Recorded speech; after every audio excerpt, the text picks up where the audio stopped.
I'm Amanda, 32, and my whole life changed at my father's retirement dinner last spring.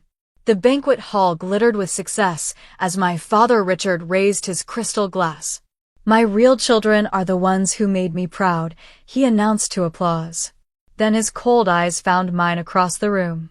"You can leave," he said, loud enough for everyone to hear. Humiliation burned through me as I stood shakily. But then my husband Scott stood too. What happened next redefined family for me forever. Before I continue this story, let me know where you're watching from and hit that subscribe button. The moment my husband stood up that night changed everything, and I promise you'll want to hear how this ends. I grew up in Brookline, an affluent Boston suburb where success wasn't celebrated but expected. Our colonial-style home with its manicured lawn looked picture-perfect from the outside. Inside was a different story. My father, Richard Harrington, wasn't just a banking executive. He was a man who measured love in achievements and disappointments. My mother, Elaine, was beautiful, quiet, and ultimately powerless against my father's domineering presence. She'd occasionally whisper comfort after his tirades, but never openly defied him.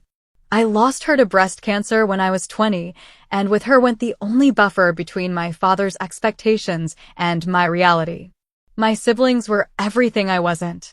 Jason, 4 years older, followed our father into finance, graduating from Wharton and climbing rapidly at a prestigious investment firm. Kimberly, 2 years my senior, became a cardiothoracic surgeon, collecting accolades like some people collect stamps. They were the golden children, the standard bearers, the ones who made our last name mean something, as my father often said. Then there was me.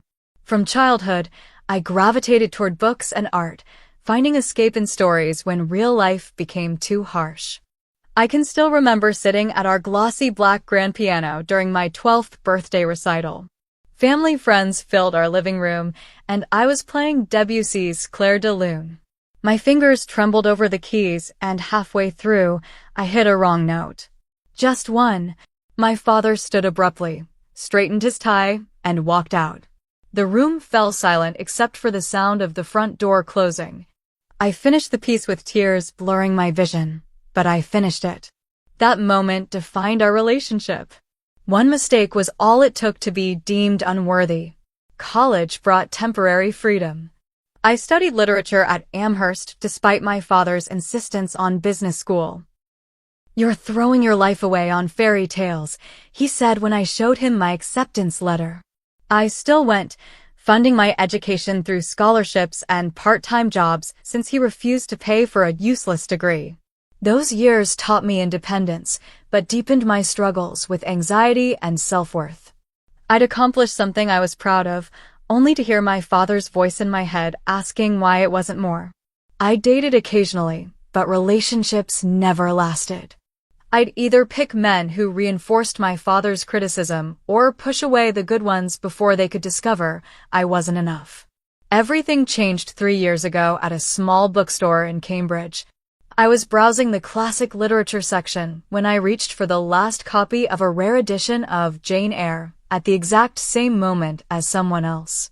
I looked up to find Scott Taylor with kind eyes and a warm smile that made something inside me settle for the first time. "You take it," he insisted. "Anyone hunting for Bronte deserves it more than me." We ended up talking for hours at the coffee shop next door. Scott was a software engineer who loved literature nearly as much as I did. He listened when I spoke. Actually listened without checking his watch or preparing his next argument. When I mentioned my dream of starting a small publishing house for overlooked authors, he didn't laugh or call it impractical. Instead, he asked thoughtful questions about my business plan. 6 months later, with Scott's encouragement and help with the financial projections, I launched Lighthouse Press. We specialized in literary fiction by diverse voices, starting small with just 2 titles our first year. By year 2, one of our books had won a regional award, and we'd expanded to publishing 6 titles annually. It wasn't making me rich, but it was making me proud. Scott and I married in a small ceremony at the Boston Public Library. My father didn't attend, claiming an important business meeting in Chicago. Jason sent an expensive but impersonal gift. Only Kimberly represented my side of the family, leaving immediately after the ceremony for a conference. "They don't deserve you," Scott whispered as we danced at our reception, surrounded by friends and his loving family instead of mine. I hadn't spoken more than a few words to my father in nearly 2 years when the invitation to his retirement dinner arrived.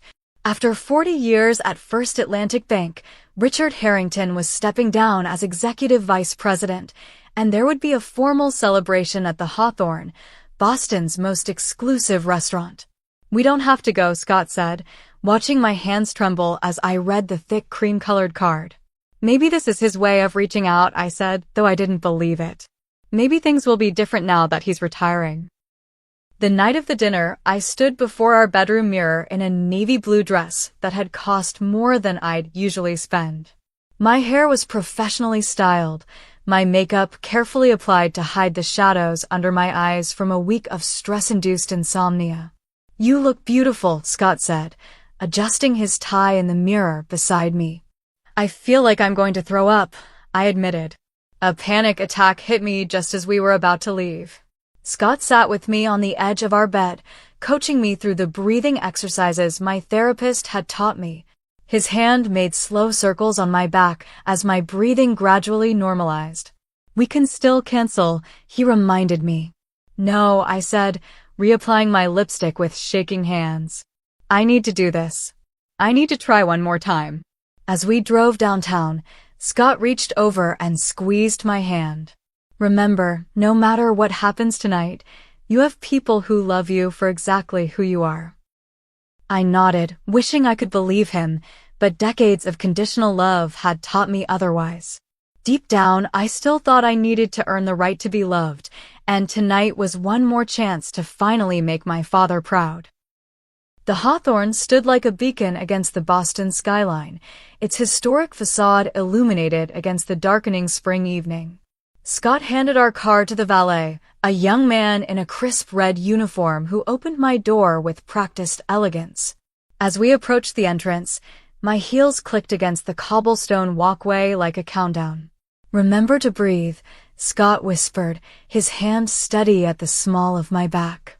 The maitre d' directed us to the private banquet room where my father's retirement celebration was already underway.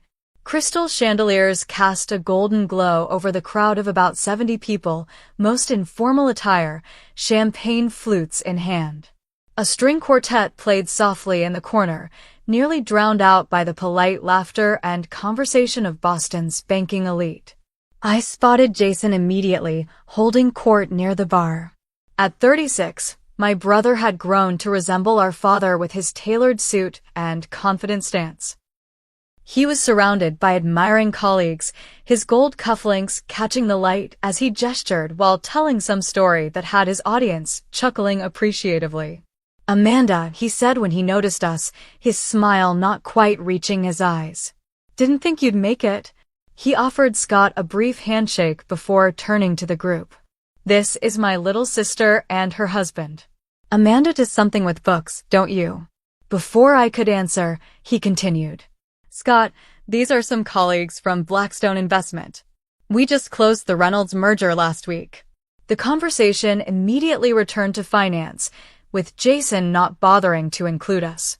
Scott gave my hand a gentle squeeze as we excused ourselves. We found Kimberly near the hors d'oeuvres table, elegant in a red dress that probably cost more than my monthly rent. She was showing off an enormous diamond engagement ring to 2 women I didn't recognize. "June wedding at the plaza," she was saying. Thomas wanted Tuscany, but I told him the humidity would be terrible for photos. She spotted me and paused briefly. "Amanda, you came." Her eyes flicked over my dress with subtle assessment. "Navy is so reliable."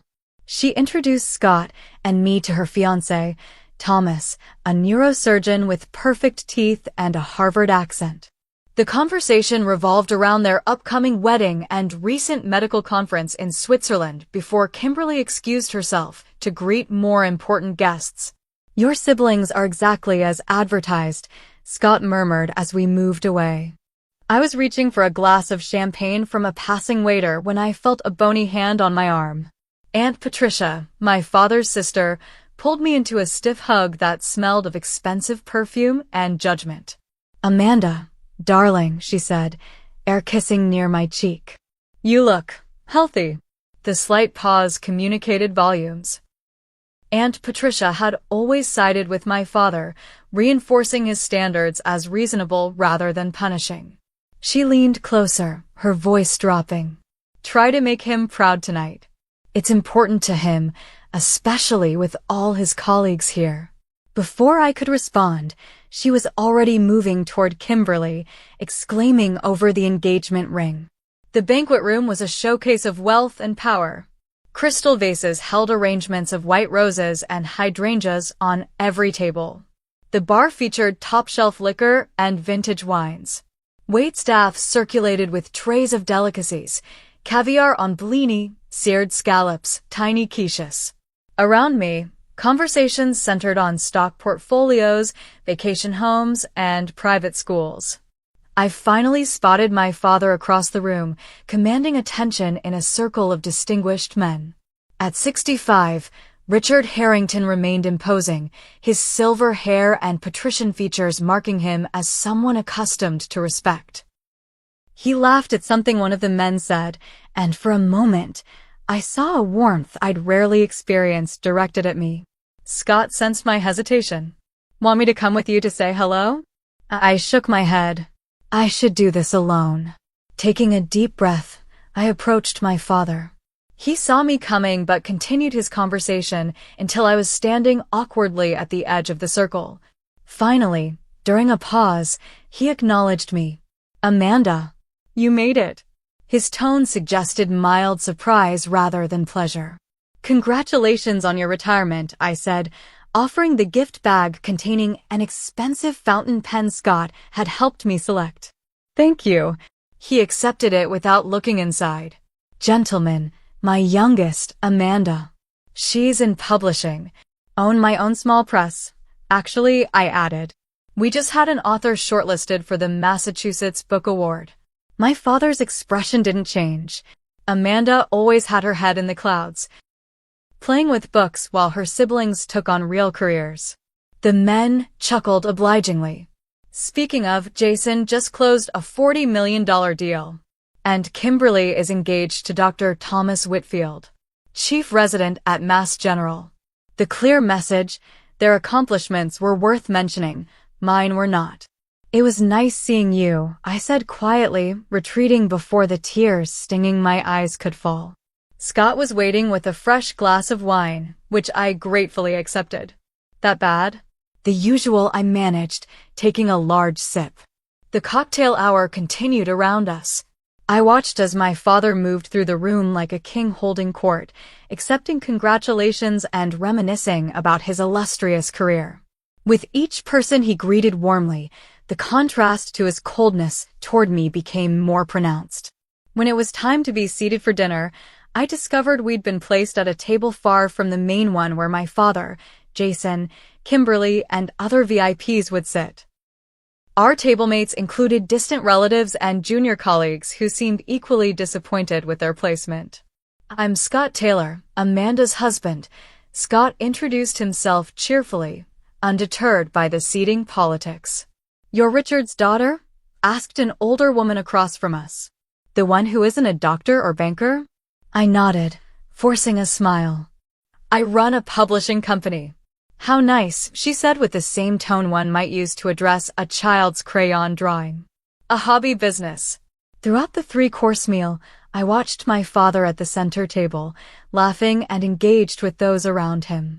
Occasionally, he'd place a proud hand on Jason's shoulder or beam at something Kimberly said.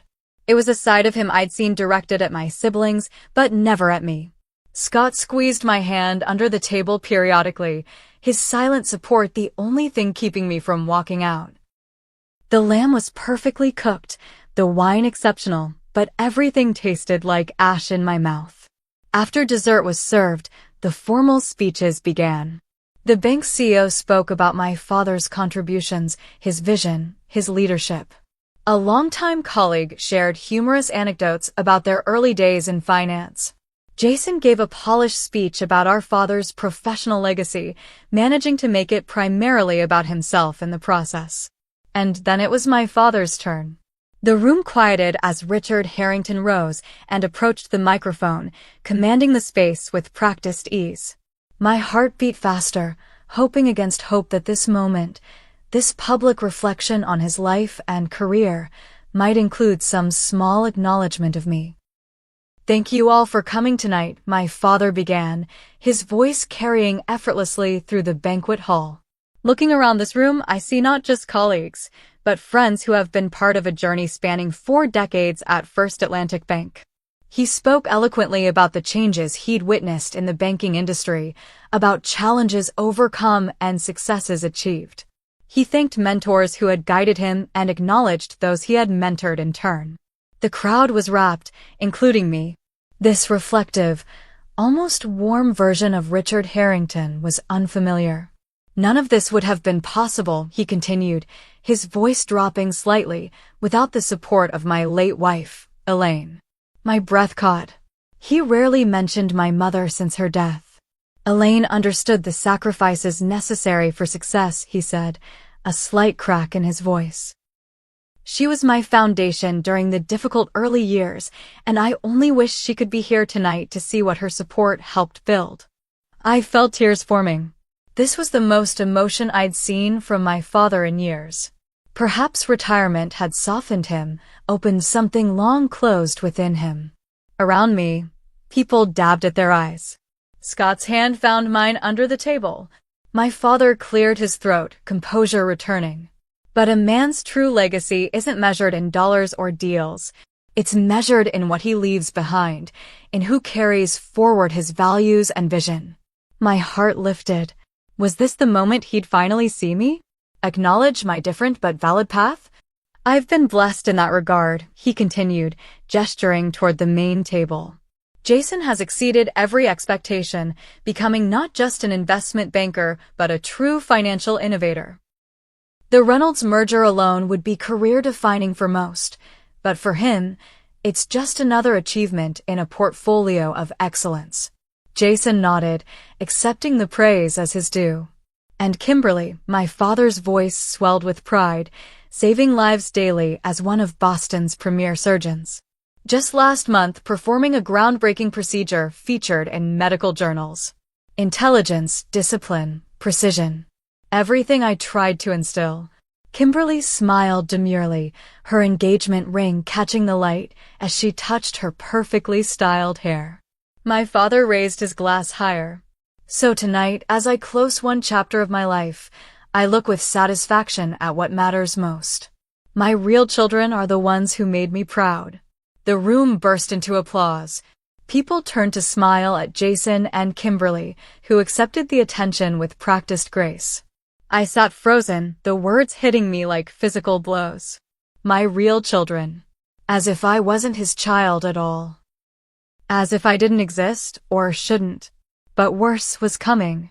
As the applause died down, my father's gaze swept the room and landed directly on me. The temperature seemed to drop as our eyes met across the distance. "You can leave," he said, his voice perfectly audible in the now quiet room. At first, some guests looked confused, not understanding who he was addressing. Then heads began to turn toward me. Murmurs rippled through the crowd as realization dawned. My father had just publicly disowned me. My chest constricted painfully. The elegant room blurred around the edges, my vision tunneling. Blood rushed in my ears, drowning out everything except my father's cold stare and those 3 devastating words. Across the room, Aunt Patricia's hand covered her mouth, her eyes wide with shock. Apparently, even she hadn't expected this level of cruelty. Kimberly studied her manicure, refusing to look up. Jason wore a slight smirk, as if our father had delivered a particularly clever punchline. The silence stretched, becoming unbearable. Dozens of eyes bored into me, witnessing my humiliation. My legs felt leaden as I slowly pushed back my chair and stood on trembling limbs. The scrape of the chair against the floor sounded abnormally loud in the hushed room. Shame burned through me like acid. This wasn't just another private disappointment. This was public rejection, a declaration that I was unworthy of even being present. I'd spent my life trying to earn my father's approval, and in one moment, he'd made it clear that I never would. I gripped the edge of the table, steadying myself, desperately fighting the urge to run or burst into tears. I wouldn't give him the satisfaction of breaking down. If I had to leave, I would do so with whatever dignity I could muster. Then came the sound that changed everything, the scrape of another chair beside me. Scott stood, his movement deliberate and unhurried. His face, when I glanced at him through my haze of humiliation, showed not embarrassment, but quiet fury. A confused murmur spread through the room. My father's expression darkened, his jaw tightening at this unexpected development. He hadn't anticipated resistance to his decree, certainly not from my husband, whom he'd always viewed as an irrelevant addition to an already disappointing branch of the family tree. "Sit down," my father commanded, addressing Scott directly for perhaps the first time that evening. "This doesn't concern you." But Scott didn't sit. Instead, he straightened to his full height, his shoulders back, his gaze locked with my father's across the room. The tension was palpable, electric. No one moved. No one spoke. And then Scott did something that would forever divide my life into before and after. Scott reached for his water glass and spoon with deliberate calm. The soft ping of metal against crystal cut through the uncomfortable silence, drawing every eye in the room. The universal signal for attention before a toast. My father's face flushed with anger at this breach of protocol. This was his night, his moment, his carefully orchestrated display of power. Scott had just challenged that in the most civilized yet unmistakable way. "What do you think you're doing?" my father demanded, but his voice had lost some of its authority. Scott ignored him, waiting until the room was completely silent, every guest frozen in anticipation of this unexpected turn. His hand was steady as he set down the spoon, his expression composed but determined. I'd never seen this side of him before, this quiet, immovable strength. "I'd like to make a toast," Scott began, his voice clear and carrying, to the woman Richard Harrington failed to see. Gasps rippled through the crowd. My heart hammered against my ribs. Beside me, an elderly woman whispered, "Oh my goodness," to her companion. For those who don't know me, I'm Scott Taylor, Amanda's husband. And since Richard has shared his perspective tonight, I'd like to share the truth about the daughter he just told to leave. My father stepped forward. "That's enough. Security will escort you out." "By all means," Scott replied evenly. But I wonder how the Boston Globe would report on Richard Harrington having his own daughter and son-in-law forcibly removed from his retirement party. I'm sure your banking colleagues would find that fascinating. My father froze, his gaze darting around the room at his professional peers. His reputation had always been paramount. Scott had found the one leverage that would work. 3 years ago, Scott continued, Amanda founded Lighthouse Press with her own savings and a small business loan that she qualified for without any family connections. Last year, they published Salt and Stone, which was not only shortlisted for the Massachusetts Book Award, but was just optioned for a film adaptation. Murmurs of interest swept through the crowd. This was news even to me. Scott must have received the call today and been waiting to surprise me. What Richard failed to mention is that Amanda's press has provided a platform for voices that major publishers overlooked, including veterans, immigrants, and yes, people who grew up in emotionally abusive homes. Scott's gaze never wavered from my father. Their literacy program has put books in the hands of over 3,000 underprivileged children in Boston's poorest neighborhoods. I felt a surreal detachment, as if watching a scene in a movie rather than my own life unfolding. Scott was publicly defending me, cataloging achievements my father had dismissed or never bothered to learn about. While Jason was crushing it on Wall Street and Kimberly was advancing her medical career, it was Amanda who took a leave of absence from college to care for her mother during cancer treatment. Amanda who sat by Elaine's hospital bed reading her favorite poems when she was too weak to hold a book herself. My throat tightened at the memory. Those quiet hours with my mother had been sacred, painful, precious. What Richard doesn't know, Scott continued, his voice taking on an edge, is that the down payment for Jason's first New York apartment came from Amanda's college fund. She gave it to him when his credit was destroyed after that gambling problem he worked so hard to hide from Daddy. Jason's face drained of color. That had been our secret, a rare moment of real connection between siblings when he'd come to me desperate and ashamed. I'd helped him because despite everything, he was my brother. I never expected anything in return, certainly not for him to defend me against our father.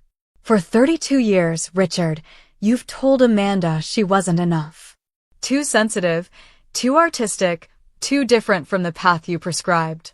You've withheld affection, weaponized your approval, and tonight, you've attempted to humiliate her in front of everyone who matters to you. Scott looked around the room, addressing the guests directly now. But here's what you should know about family. Real family doesn't require performance reviews. Real family doesn't measure love and achievements. Real family sees you, supports you, and stands with you even when it's difficult. Especially when it's difficult. My father found his voice. You have no right to speak this way in front of my colleagues and friends. You don't know anything about our family. I know enough, Scott replied. I know that a man who publicly rejects his daughter at his retirement dinner isn't celebrating a legacy. He's revealing its bankruptcy. The room was so silent I could hear the ice shifting in water glasses. No one moved. No one seemed to breathe. Scott turned to me then, his eyes softening. Amanda is the strongest person I know. Not because she met her father's impossible standards, but because she survived them and became herself anyway. He raised his water glass one final time, turning back to my father. So thank you, Richard Harrington, for showing us exactly the kind of parent we'll never be. With that, Scott set down his glass and gently took my hand. The warmth of his fingers around mine anchored me as the room spun with shock, embarrassment, and something else I couldn't yet identify. Together, we walked toward the exit, our footsteps echoing on the marble floor. No one tried to stop us. No one spoke. The collective breath-holding of 70 stunned guests created a silence so complete it seemed to have physical weight. As we neared the doors, my father found his voice again. If you walk out now, don't ever come back, he shouted, desperation creeping into his anger. You're cut off. Do you understand? Both of you. We didn't slow, didn't turn. Scott's hand remained steady in mine. As we passed the last table before the exit, an elderly man I recognized as one of my father's longest-serving colleagues caught my eye. Almost imperceptibly, he nodded, a small gesture of respect or perhaps solidarity. It was the first time anyone from my father's world had acknowledged me as something other than a disappointment. The doors closed behind us, muffling the explosion of conversation that erupted in our wake. The valet, having overheard the commotion, avoided eye contact as he hurried to retrieve our car. The night air hit my flushed face like a blessing, cool and clean after the suffocating tension of the banquet hall. Scott opened the car door for me, then walked around to the driver's side. Neither of us spoke until we had pulled away from the Hawthorne, the elegant facade receding in the rearview mirror like the setting of a particularly vivid nightmare. Are you okay? Scott finally asked, his voice gentle in the darkness of the car. I wasn't. I was shattered, humiliated, and strangely, impossibly relieved. Something that had been coiled tightly within me for decades had finally snapped, leaving me raw but somehow lighter. I don't know, I answered honestly, but I think I might be, eventually. Scott reached for my hand again, and we drove home in silence, leaving behind the wreckage of expectations and pretense, heading towards something I couldn't yet name but desperately wanted to discover. The emotional dam broke as soon as we entered our apartment. I collapsed onto our couch, violent sobs tearing through me as 3 decades of suppressed pain erupted at once. Scott held me without speaking, his shirt growing damp with my tears, his arms steady around my shaking shoulders. "I'm sorry," I gasped between sobs. "I'm so sorry you had to do that." "I'm not," Scott said firmly. "I've wanted to say those things to your father for 3 years. He'll never forgive us." The thought brought fresh tears. Despite everything, some childish part of me had never stopped hoping for reconciliation, for the father I needed instead of the one I had. "That's his loss," Scott said. "And honestly, Amanda, his forgiveness isn't worth having." We stayed up until 3 in the morning, talking through what had happened. The initial shock gave way to a complex mix of emotions. Grief for the relationship I'd never have with my father, anger at his cruelty, fear about family repercussions, and underneath it all, a tentative sense of liberation. "Do you think I overstepped?" Scott asked as we finally prepared for bed, the first hint of uncertainty in his voice. "You stood up for me when no one ever has," I said. "Including me." Sleep came in fitful bursts, interrupted by the phone. My father called 7 times between midnight and dawn, leaving increasingly angry voicemails, demanding apologies and threatening consequences. I let each call go to voicemail, my phone screen illuminating the darkness of our bedroom like distant lightning. Morning brought a text from Kimberly. "You've always had to make everything about you. Dad's retirement was supposed to be his night. You and Scott ruined everything, as usual." I stared at the message, realizing how differently we viewed the same event. In her reality, I was the villain who had stolen our father's spotlight, not the victim of his public rejection. The twist came at 10:17 a.m. when Jason called. I almost didn't answer, expecting more accusations, but something made me pick up. "That was quite a show last night," he said, his tone unreadable. "I didn't plan it," I replied stiffly. A pause. "I know." Another pause. "Is it true what Scott said? About the apartment money?" "Yes." "Why didn't you ever throw that in my face? All these years, even when I was less than supportive." "Because that's not why I helped you," I said simply. The silence stretched between us. Finally, Jason spoke again, his voice different somehow. Smaller. "I never thanked you properly for that. And I should have. It doesn't matter now. Maybe it does." He cleared his throat. "Listen, what Dad did last night, it wasn't right. I've never seen him like that." It wasn't an apology, but it was the closest thing to solidarity Jason had offered in years. After we hung up, I sat staring at the phone, unsure what to make of the shift.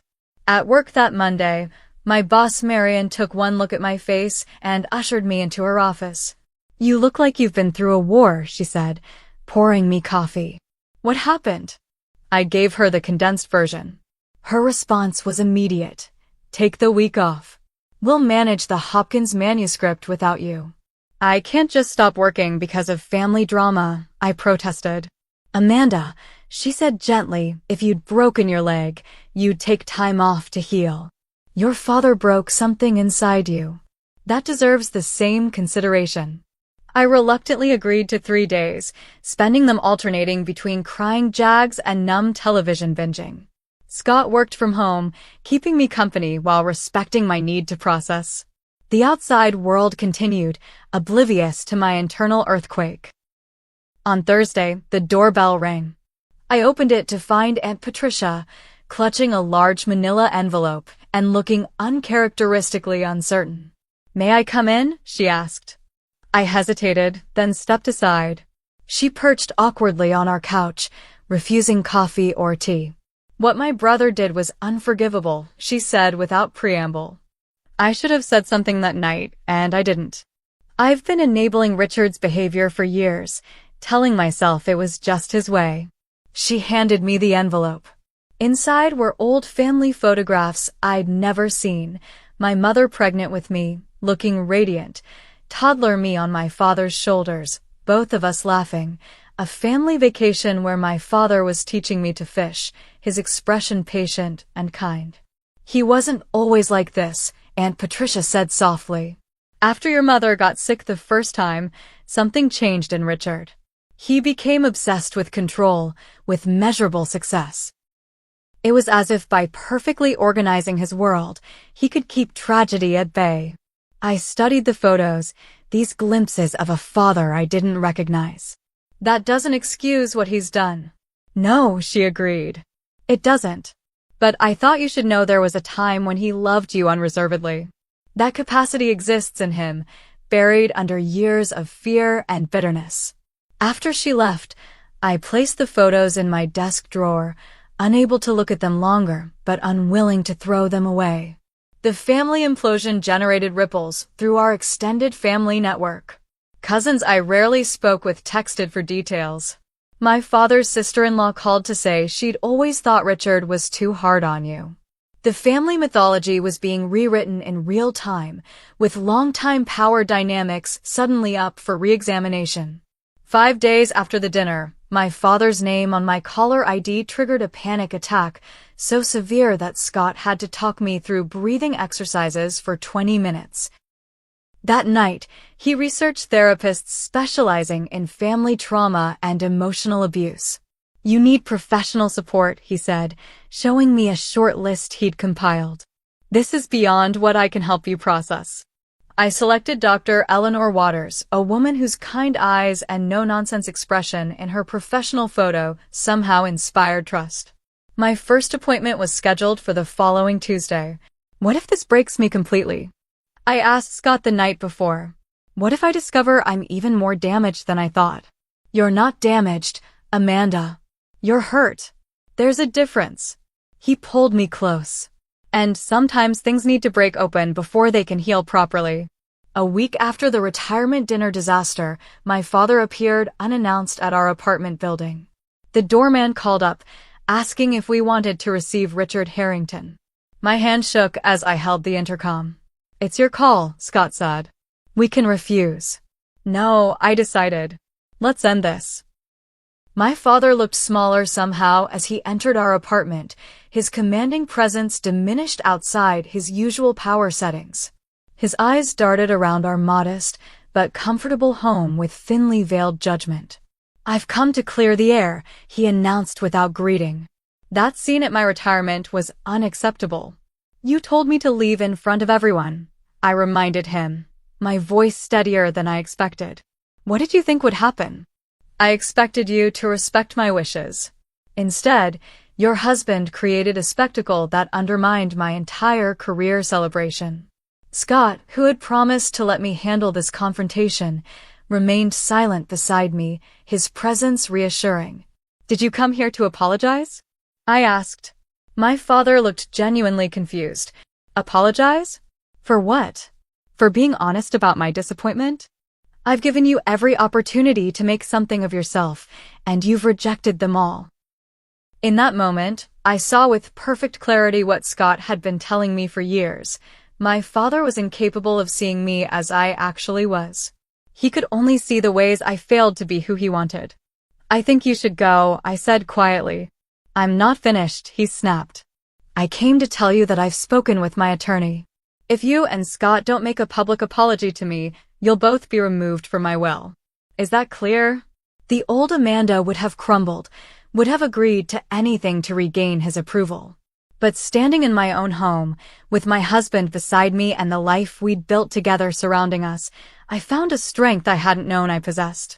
We don't want your money, I said. We never did. What we wanted was your love, your acceptance. But I'm done trying to earn something that should have been freely given. My father's face hardened. You'll regret this. When you're struggling to pay bills with your little book hobby, you'll wish you'd shown more respect. I respect myself now, I said.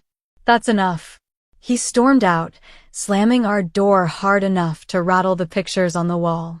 One fell, the frame cracking as it hit the floor. It was a photo from our wedding day, Scott and I laughing as we fed each other cake. I knelt to pick it up, carefully removing the broken glass. Symbolic, I murmured. What is? Scott asked. The only thing that broke was the frame. We're still intact. He helped me clean up the shards, neither of us speaking of my father again that night. Instead, we ordered takeout, opened wine, and discussed whether Portland might be a good place for a fresh start. The idea of moving, of creating physical distance to match the emotional reality, felt increasingly right. As I fell asleep that night, I realized I hadn't apologized for anything all day. It was a small victory, but significant for someone who had spent her life saying sorry for existing. Tell me about your father, Dr. Eleanor Waters said during our first therapy session. For the next 50 minutes, words poured out of me, stories I'd never fully articulated even to Scott. Dr. Waters listened without judgment, occasionally jotting notes.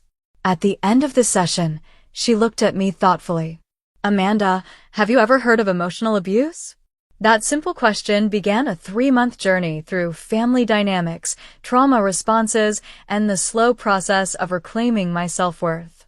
Dr. Waters helped me see patterns I'd normalized, my father's conditional love, my siblings' roles in our dysfunctional system, my own adaptive behaviors that had once protected me but now limited me.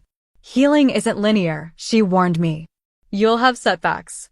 Days when the old beliefs feel more real than the new ones. That's normal. She was right. There were mornings I woke up convinced I was fundamentally flawed, afternoons when criticism from a client sent me spiraling into self-doubt, evenings when I checked my phone hoping for a message from my father despite everything. The panic attacks continued, sometimes triggered by specific reminders of my father, sometimes appearing without obvious cause. After particularly severe episodes, Dr. Waters suggested medication might help. It doesn't have to be forever, she explained. Think of it as a tool while your nervous system learns new patterns. The low-dose anti-anxiety medication made a noticeable difference within weeks. The constant background hum of dread quieted. Sleep came easier. I found myself laughing more freely with Scott, engaging more confidently at work. Meanwhile, Scott and I researched Portland in earnest. The vibrant literary scene, progressive values, and physical distance from Boston all appealed to us. We created spreadsheets comparing neighborhoods, housing costs, and potential office spaces for Lighthouse Press. Are we running away? I asked Scott one night as we scrolled through Portland rental listings. We're running toward something, he corrected. There's a difference. Our decision solidified when Scott received an unexpected job offer from a Portland-based tech company developing publishing software. The position came with a significant salary increase and the option to work remotely 3 days a week. It's like the universe is confirming our plan, he said, showing me the email. We set a 6-month timeline for the move, giving us time to wrap up projects in Boston and transition the business thoughtfully. I was explaining these plans to Marion when her eyes widened at something over my shoulder. Amanda Taylor? A woman approached my desk, her expensive perfume announcing her before her voice did. I'm Vivian Newell. I was your father's executive assistant for 15 years. My stomach tightened. If my father sent you. She shook her head. Richard has no idea I'm here. I retired last month, so he can't fire me for this conversation. She glanced around. Is there somewhere we could talk privately? Over coffee in a nearby cafe, Vivian shared stories that confirmed my worst suspicions and revealed new dimensions to my father's behavior. His perfectionism and cutting remarks weren't limited to me. They extended to his staff, particularly women. He'd reduced junior associates to tears, taken credit for others' ideas, and held grudges for years over minor infractions. The night of that retirement dinner, 3 longtime colleagues approached me separately to say they'd always thought Richard was unnecessarily harsh with you, Vivian confided. Your husband's speech, it resonated with many people who'd experienced your father's darker side. Why are you telling me this? I asked. Vivian stirred her coffee thoughtfully. Because for 15 years, I watched you try to win the approval of a man who moves the goalposts every time someone gets close. I watched you blame yourself for his inability to show love. And I stayed silent. She reached across the table, briefly touching my hand. I'm not staying silent anymore. That conversation with Vivian was unexpected validation, external confirmation that I hadn't imagined or exaggerated my father's treatment. It strengthened my resolve to build a new life unshackled from his influence. In the following weeks, I reached out to cousins on my mother's side whom I'd lost touch with after her death.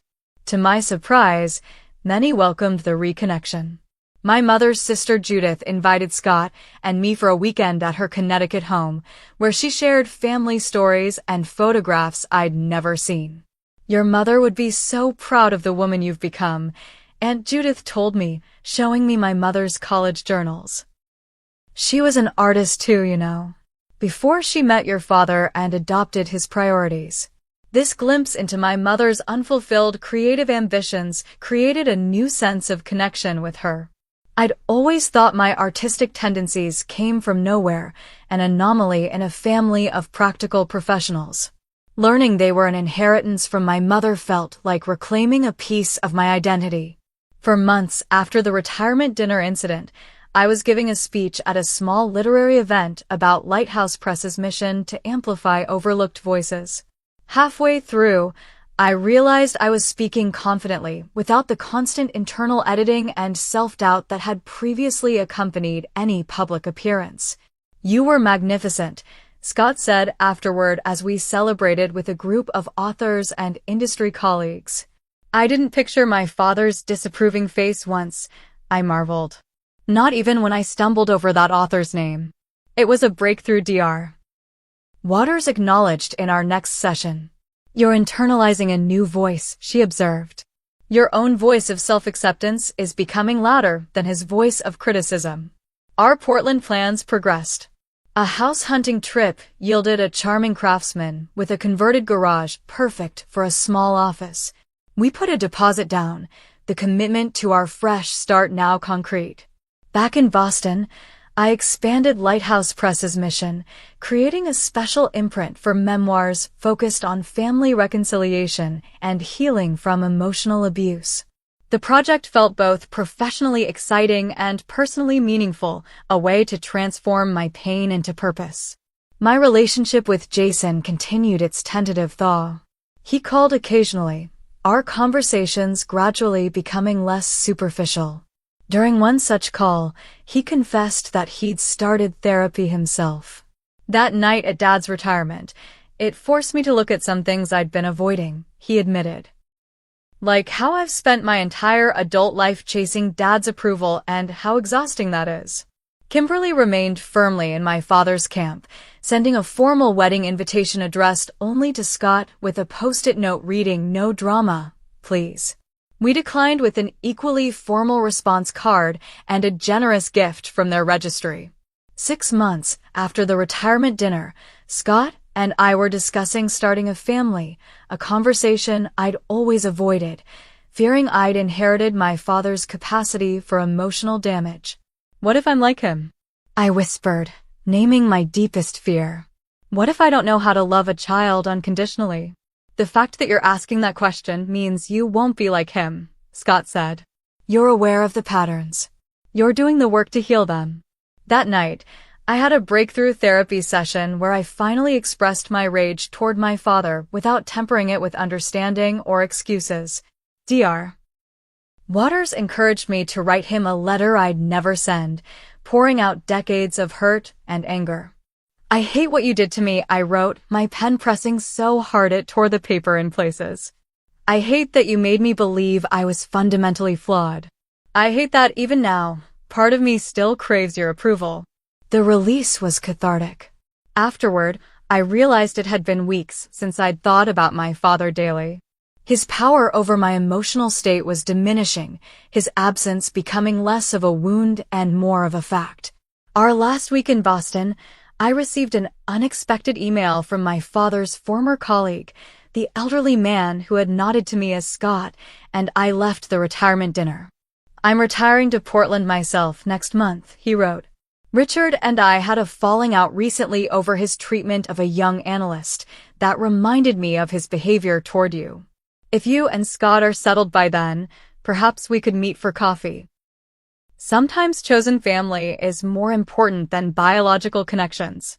As we packed our belongings into a moving truck, I found the envelope of old photographs Aunt Patricia had given me. Looking at them now produced less pain, as if they depicted characters in a story rather than my actual family.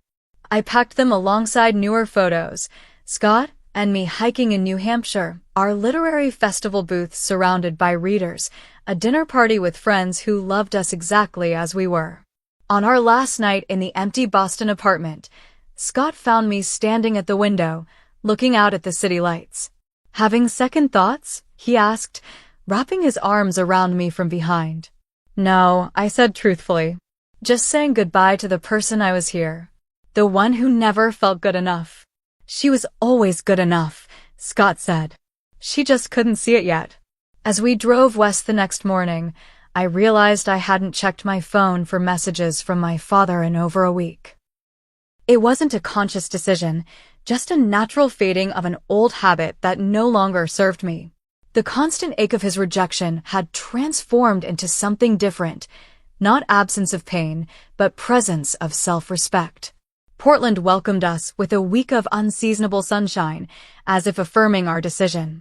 As we unpacked boxes in our new home, I came across the cracked wedding picture frame from the night of my father's final visit. I'd kept the frame but replaced the glass. I think this belongs here, I said, placing it on the mantel of our new living room. A reminder of what we brought with us and what we left behind. Scott smiled, understanding perfectly. The past made us who we are, he said, but it doesn't get to decide who we become. 1 year after my father's retirement dinner, I stood in our Portland kitchen cradling a glass of sparkling cider. Through the window, I could see Scott grilling on our back deck, surrounded by our new friends and chosen family. Spring sunshine filtered through cherry blossoms, casting dappled light across our yard. The past year had brought changes I couldn't have imagined that painful night in Boston. Lighthouse Press had flourished in Portland's supportive literary community, winning a Small Business Innovation Award for our community outreach programs. My therapy sessions with Dr. Waters had transitioned from weekly to monthly check-ins. And most significantly, I was 4 months pregnant with our first child. Need any help? Asked Aunt Patricia, who had flown out for our housewarming party. Her relationship with my father had grown strained after she continued maintaining contact with me, but at 68, she'd finally decided to prioritize her own values over family harmony. I'm good, thanks, I smiled, handing her a plate of appetizers to carry outside. The doorbell rang as I was arranging a cheese board. I opened it to find Jason, looking travel-rumpled but smiling tentatively. Sorry I'm late, he said. Flight from New York was delayed. I hugged him, still getting used to this new, warmer relationship we were building. Over the past year, we'd progressed from awkward phone calls to genuine conversations. He'd visited Portland twice, each time opening up more about his own struggles with our father's expectations. Come in, I said. Everyone's out back. How's Claire?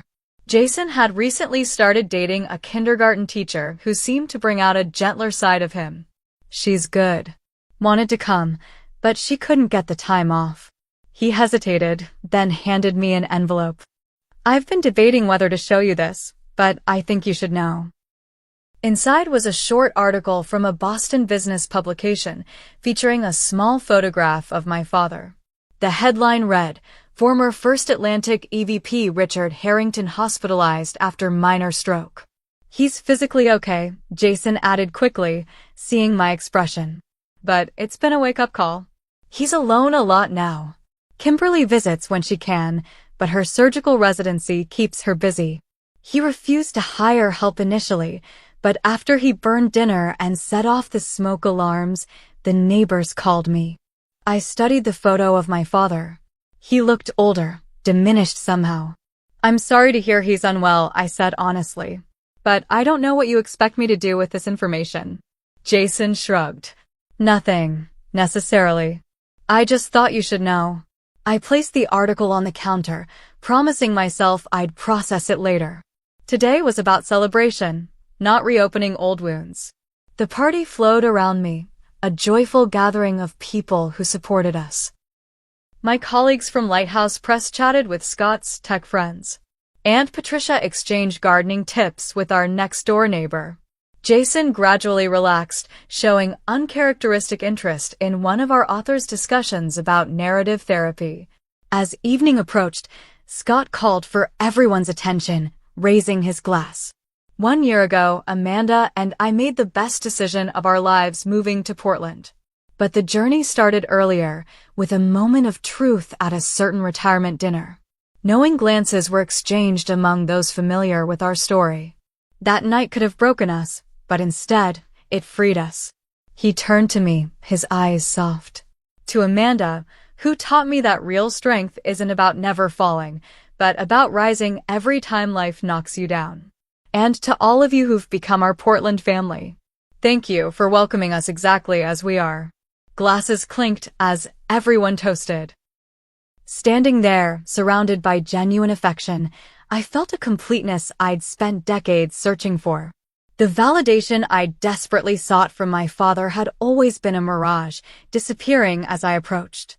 Real acceptance, I'd learned, didn't require contorting myself to meet someone else's expectations. After our guests departed, Jason helped us clean up, uncharacteristically domestic, as he loaded the dishwasher. I have a confession, he said, folding a dish towel with unexpected precision. I've been seeing a therapist for 8 months now. That's great, Jason, I said, genuinely pleased. It's changing how I see everything. Dad, myself, you. He leaned against the counter. Did you know I was jealous of you growing up? I nearly dropped the plate I was rinsing. Jealous? Of me? You were the golden child. I was the obedient child, he corrected. I did everything Dad wanted and got his approval, sure. But you always knew who you were. Even when it cost you everything, you stayed true to yourself. I never had that kind of courage. We talked late into the night after Scott went to bed, sharing perspectives on our childhood that made me see familiar events through new eyes. When Jason finally left for his hotel, he hugged me tightly. I'm sorry I wasn't a better brother, he whispered. We're writing a new story now, I reminded him. That's what matters. 3 days later, while visiting Powell's books, I received a text from Kimberly, the first direct communication in months. Dad asking for you. Probably nothing. Just thought you should know. I stood frozen among the bookshelves, my hand instinctively moving to my slightly rounded belly.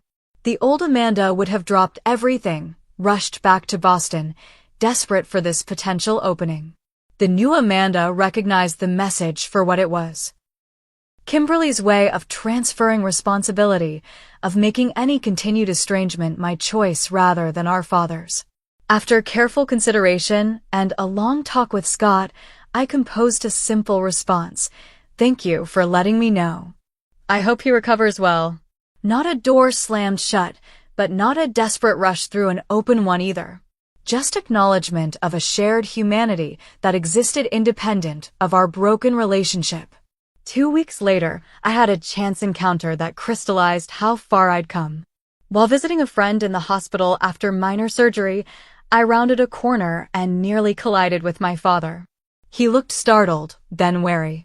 He'd lost weight, and a slight droop affected one side of his face, evidence of the stroke Jason had mentioned. Amanda, he said, his voice rougher than I remembered. Dad, I replied, surprised by my steady calm. Jason mentioned you were having some health issues. I hope you're doing better. He nodded stiffly. Just a checkup. Nothing serious. We stood awkwardly in the hospital corridor, medical staff flowing around us like a stream around 2 stubborn rocks. You look different, he finally said. I smiled slightly. I'm pregnant. Due in November. Something flickered across his face. Surprise, perhaps a hint of some deeper emotion quickly suppressed. I see. Congratulations. Thank you. Another silence stretched between us, filled with decades of things unsaid. I realized I was waiting for something, an apology, perhaps, or some acknowledgement of the pain he'd caused. But his expression remained carefully neutral, his posture rigid. "I should go," I said finally. "My friend is waiting." He nodded. "Give my regards to Scott." It was such a conventional pleasantry, so at odds with our last interaction, that I almost laughed. Instead, I simply nodded and moved past him, continuing down the corridor. What struck me afterward wasn't what had happened, but what hadn't. No accelerated heartbeat. No tunnel vision. No desperate need to make him love me. I'd spoken to my father as one adult to another, without the weight of my childhood wounds dictating my responses. The encounter left me contemplative, but not devastated. "He'll never change," I told Scott that night. "Not fundamentally." "Probably not," Scott agreed. "Are you okay with that?" I considered the question carefully. "I think I am. For the first time, I truly understand that his limitations aren't my failure." That autumn, as the Portland trees turned brilliant shades of orange and red, we prepared our home for the baby. Jason visited twice, bringing impractically extravagant gifts for his future niece or nephew. Aunt Patricia sent handmade quilts and regular updates on family news, including the gossip that my father had been seeing a woman from his church, a widow who apparently tolerated his difficult personality. "Good for him," I said when I heard, genuinely meaning it. His happiness or unhappiness no longer defined my own. In late November, our daughter Lily Eleanor Taylor was born after 20 hours of labor. Holding her for the first time, I was overwhelmed by a love so fierce and unconditional it brought tears to my eyes. "She's perfect," Scott whispered, gently touching her tiny fingers. Looking at our daughter's peaceful face, I made a silent promise. She would grow up knowing she was enough, exactly as she was. Her worth would never be tied to achievements or conformity to someone else's vision. She would be loved for her authentic self, whatever shape that took. Jason flew in to meet his niece the following week, awkwardly cradling her with a mixture of terror and wonder. "She has mom's eyes," he observed, touching her cheek gently. "I thought so too," I said, glad someone else had noticed the connection to our mother. He hesitated, then added, "I told Dad about her." He didn't say much, but he asked to see a picture. I nodded, neither encouraged nor distressed by the information. My father was now a peripheral figure in my story, no longer its defining force.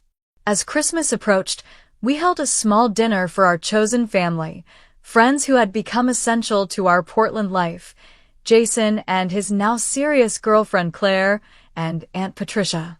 Our home glowed with warmth and laughter. Lily passed from loving arms to loving arms as we shared food and stories. After dinner, as we gathered in the living room with dessert, Scott proposed a toast. "To family," he said simply. "Not just the one we're born into, but the one we create through love and choice." "To family," everyone echoed, glasses raised. Looking around at these people who accepted me completely, who saw my strengths and weaknesses and loved me anyway, I finally understood the lesson of that painful retirement dinner a year and a half ago. What had seemed like an ending, the final rejection by my father, had actually been a beginning. By standing up and walking out with Scott that night, I'd taken the first step toward finding my true home. Lily began to fuss, and I excused myself to nurse her in the quiet of her nursery. Rocking gently in the chair Scott had restored for us, I studied my daughter's perfect face and felt a peace I'd never known before.